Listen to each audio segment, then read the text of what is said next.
My husband and I lived in Sacramento, California, and 90% of our immigrants are post-Soviet Union. And when the Soviet Union broke apart and a lot of the immigrants came to the United States, they were asked, where do you want to go? And the only place that they knew was Sacramento, California, because of the radio program To Russia with Love that many of them listened to. So when they came in, they were asked, where do you want to go? And Sacramento. So that's how we ended up with them. And we started ministering to them and working with them, and we had a couple friends who were sending humanitarian aid to Ukraine. We started to help them, and we ended up packing a 40,000-pound shipping container in 1 month. And we sent the shipping container on a ship, but we really felt like God was calling us to go. So we got visas, and we went to Ukraine, and we went to their home state, which is Vinnytsia, and to their home city, which was Vinnytsia. And we just fell in love with that, and that's where we really feel that God called us to Ukraine to do drug and alcohol rehab and to work with the homeless. That was in 2001, was our first trip to Ukraine, was in 2001, yeah. And then we visited every year from 2001 to 2006. When we came back from that first trip, Mark quit his job and enrolled in the Bible University and got his degree and was ordained as a reverend. And then in 2006, late 2006, we felt like God was saying, now it's time to go. So even though we had visited every year up to that point, that was the point that we knew that God wanted us to move to Ukraine. So we actually moved to Ukraine in July of 2007. And so July of this year will be 16 years that we've lived in Ukraine. A lot of people believe that the war started last year in 2022. But for Ukraine, it kind of started in 2014 when the Ukrainians ran out the Russian-installed president, Yanukovych. And then Russia invaded in the east a little bit, and they took the Crimea Peninsula. So that's kind of really for us when the war started. I guess you might call it more of a conflict at that point. There were soldiers dying and people injured, but it was mainly in the east and then the Crimea Peninsula. But in 2022, on February 24th, is when Russia did the main invasion. And they came from the north into Kiev, and they came from the east, and they came from the south, from Crimea. And those first few weeks were crazy. We had bombs landing just 3 miles, I think was the closest to us, and 6 miles because we have a military airstrip close to us, and we have an ammo depot close to us. And the city that's about an hour away from us was hit a number of times.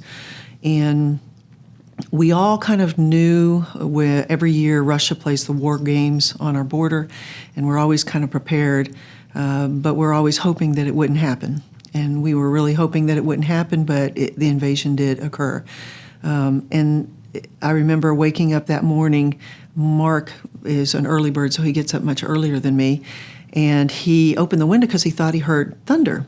And as we have a rehabilitation center out in the village and we have a farm, we pay close attention to the weather. And so he was kind of surprised. He didn't expect thunder. But when he opened that window up and the next bombs hit, I came flying out of bed because as a combat veteran, I know that sound. And I was like, they're here, they're invading. And they hit a lot of the airstrips. They pretty much wiped out the airstrips in the beginning. They hit all of the museum and cultural spots because in the past and now they're just trying to wipe out Ukrainian history pretty much in their culture. And I think a statistic I saw recently was that 73% of all of the targets are civilian targets. And when Ukraine targets the Russians, they're going for command centers, fuel depots, logistics, groupings of soldiers, those kind of things. But for the Russians, it seems like their targets are malls, apartment buildings, hospitals, schools, and they were just trying to wipe everything out in the very beginning. But Ukraine responded very quickly, and in a matter of a month or so, they had pushed them out of Kiev area. And of course, we learned about all the atrocities in Bucha and Irpin. And a lot of the refugees that came into our village, we're from a village, it's called Homotensi, and it's 200 people. And we got flooded with 23 refugee families. And these are just the families that registered with the mayor. There were other families that didn't register. And so it was a huge population boost for our little village. And I worked directly with the mayor, and Mark helped organize stuff. And we were able to help a lot of the refugees because some of them fled with the clothes on their back.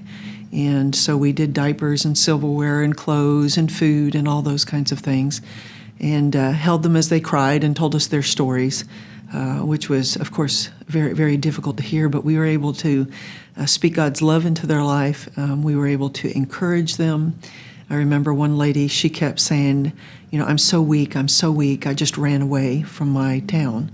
And I explained to her that she wasn't weak. She had courage to survive through this situation, that each person is a little bit different, and that God loves her where she is and who she is.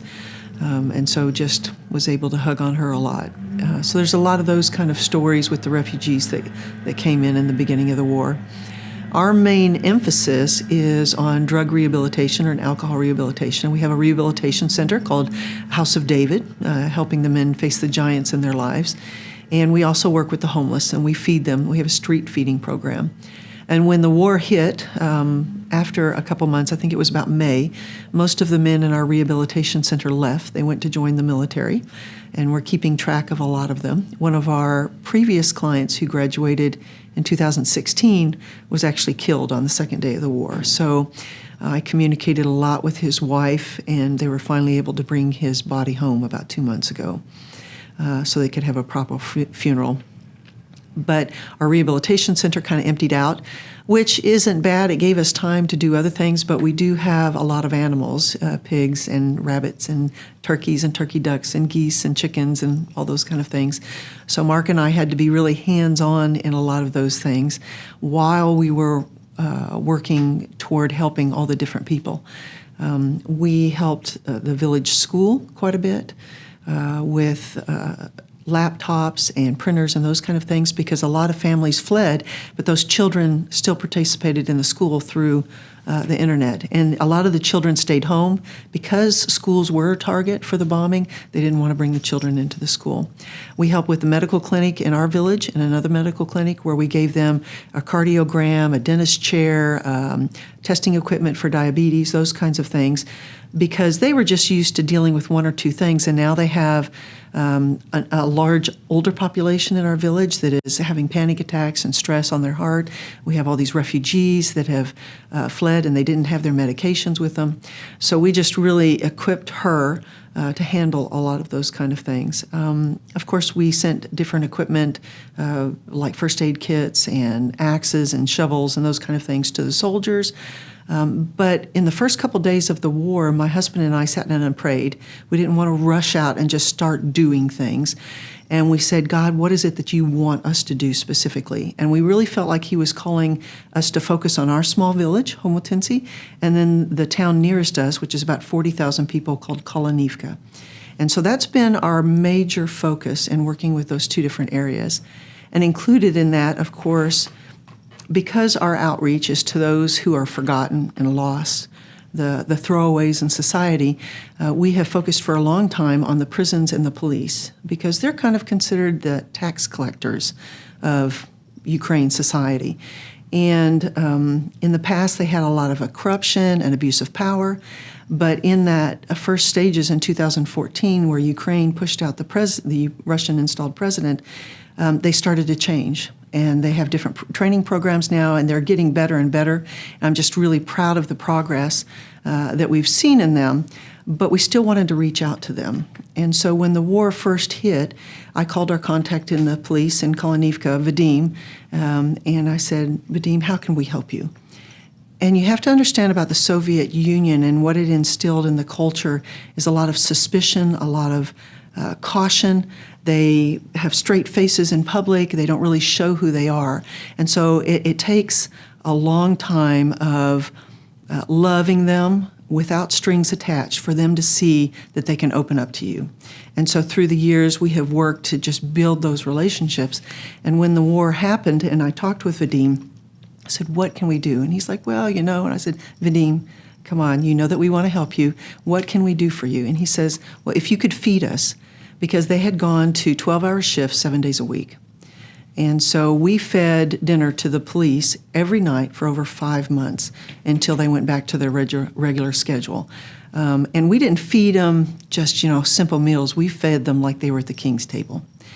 And I remember running into the police chief and talking to him about 2.5 months into it. And he was like, "You're still here. You're still here. You guys didn't run away from us. I thought you were going to come in and feed us for a week and take pictures and then leave." And I said, "Nope, we're here. We're here as long as you need us." And so Mark did most of the cooking and I did the delivery. And we just continued to build the relationships. Now, Living Hope has helped us a lot with tactical vests for the police, first aid kits that went into all of their police cars. They didn't even have any of those. We've also given away some of the first aid kits to the prison because they really didn't have a lot of those. Their budgets are very small because they're not considered worthy in the Ukrainian culture. So we've been able to really help them with a lot of physical needs, and their hearts are opening up to us, and God is just really working in that path. So as we fed them, and I remember we had given them the tactical vests, I showed up to give them their meal, and I showed up a little bit late, so I was right at their shift change. And there was a bunch of the young officers, and they were kind of talking, and I could see there was kind of a little bit of commotion. And finally, one of the young men walked up to me, and in English, very practiced English, he said, "Thank you for the gifts." And he kind of tugged on his tactical vest.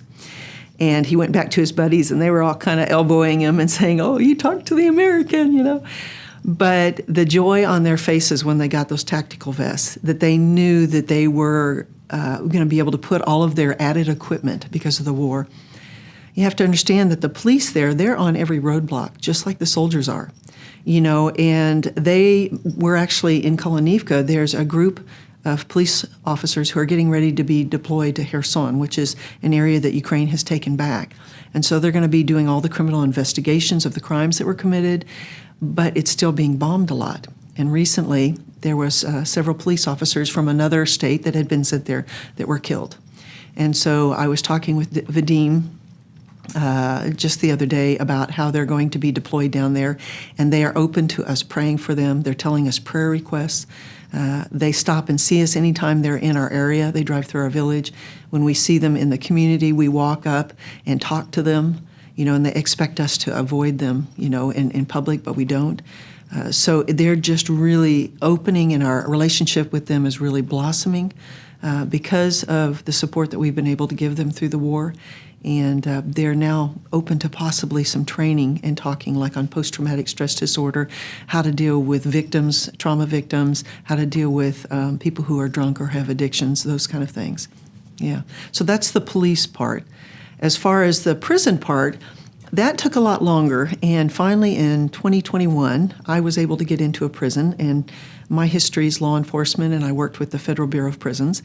And I finally got in there. It almost took an act of their Congress to get me in there because they don't allow foreigners in. And I was able to tour the prison, which was 114 years old. And I remember seeing the wall where the Germans executed people. And then when the Red Army came through, they executed people they thought helped the Germans. But started some training. We had a pilot project. But when this main invasion came in 2022, they were hit very hard. They've got a lot of military around them. And so I couldn't drive the couple hours up there. So I turned to focus more on the prison that was closest to us that we had started a relationship with. And it has really blossomed. Our pastor has been working with a group that goes in there to minister to the prisoners, and they've been talking about the gospel and God's saving grace, and the staff are listening to it. And so last year when the war happened, they were open to us having a Easter and a Christmas program for the staff members. And this year, the same. And when I went to the Easter program this year, I was able to bring 12 riot helmets to give to their special operations team. And this is really important because a lot of times you don't think about this, but when the Russians invaded in certain areas, Ukraine had to evacuate their prisons. And where do all those prisoners go? They had to come into the other prisons. And when you bring two groups together like that have their own culture and their own authority figures within the prisoners, there's a clash. The other thing that people don't understand is that the prisons are also housing the Russian POWs. and so they have to keep them segregated. So there's a lot going on in the prisons. And so we've been able to help them with the first aid kits. We've given construction materials because they've had to fix up a number of rooms. We've given them office equipment. And then this Easter, I was able to give them the riot helmets, which were a huge gift to them. Just to see their faces, and the head of their special response team, he was like really wanting to put the helmet on. He was like, "Can I do that?" It was just the joy on their faces. And you have to, again, understand the culture there is where they're kind of wear a mask. They don't show their emotions in public very much. To see them smile and to laugh in front of strangers, or touch their hearts is a huge thing. And that went over so well, and I talked to a number of the leaders there, and I said, well, I used to work in the prison. Maybe we could, exchange ideas, and I can share some things with you. And they were like, yeah, that's good, And they called me the next week and said, can you come? So I have already started some training and exchange of ideas with them, and to help them understand how to do some of that work better, and with morals, and how to step out of that old Soviet mindset that they have in a lot of different things. Mark and I, in dealing with a lot of this war, both of our characters and I think our spiritual gifting is that we don't run away. We run into a situation. And to give you an example, in 2017, there was sabotage of an ammo depot that was close to us on President Poroshenko's birthday in his home state. And I remember we heard all the explosions.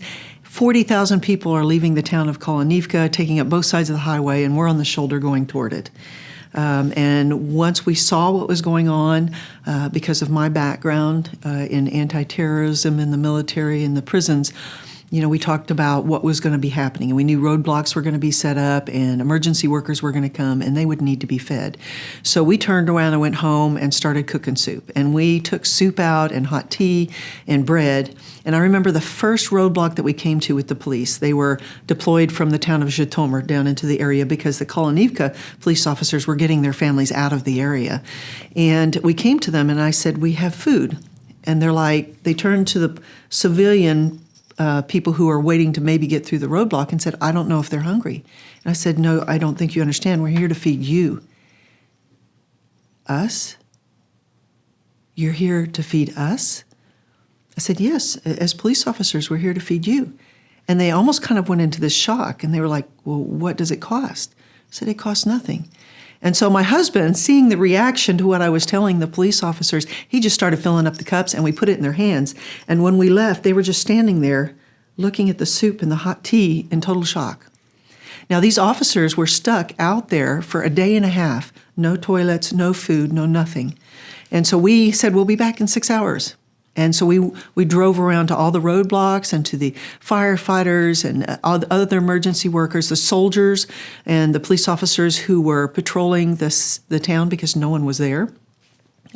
We just fed them all.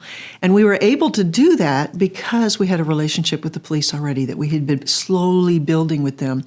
So when the explosions happened, we went right to the chief and said, we want to feed the workers. And he said, do it. Call me if you have a problem. Now, that is a total shock. When I tell this story to other Ukrainians, they're just like, he let you go? And the fact that we could get through any roadblock we wanted to get through without being stopped was just a total shock to them. That doesn't happen. But the police chief let us do that. And we went around and we fed everybody for 4 days until they got everything under control and the explosions had stopped. But that continued to build our relationship for when this major invasion happened in 2022, and that's why they were so open to us that we could go and feed them. So Mark and I aren't really the kind of people to turn away from a crisis. I think God has equipped us for that. Our spiritual giftings and our personalities really complement each other. But I can say that right now some of our biggest needs is just prayer, because we are tired. We're tired physically, we're tired emotionally, And we're starting to get tired a little bit spiritually just because we're just putting it all out there almost every day, dealing with the different things that are going on. And so we would just really appreciate a lot of prayer for us. It's a strain on us as individuals. It's a strain on our marriage because, as we put all this energy out, we're tired and we need to be patient with each other. So I think that's one of our biggest prayer requests. But I think other than that, I think we're handling it fairly well. Mark pretty much lived and grew up in one town. I'm a military brat, so I moved around a lot. So some of the situation of being a foreign missionary was very difficult for him. And we've been there 16 years, so he's adapted and learning the language and learning the culture. And I believe that we learn something new about the culture every day, just the longer that we're there and how do we operate within that culture. For me, growing up as an Army brat, I'm a little bit more adaptable, but it is difficult. They don't have the body space that we do. So if we're in a store and Mark and I are speaking English and we're in our own little American world and somebody runs into me, my first reaction as an American is like, hey, what's your problem? Especially since they didn't say, excuse me, But in their culture, they touch each other all the time like that. So it's kind of, we've got to stop and remind ourselves, we're in Ukraine. And we still do that even after 16 years because the cultures are so extremely different. Living Hope has always been a great support to us, but since the main invasion or the war happened in 2022, Living Hope has created Team Ukraine. And Team Ukraine has been wonderful in supporting us in organizing things, and they've got our current need list of what it is that we're trying to do. So if you have any questions, you can contact Team Ukraine.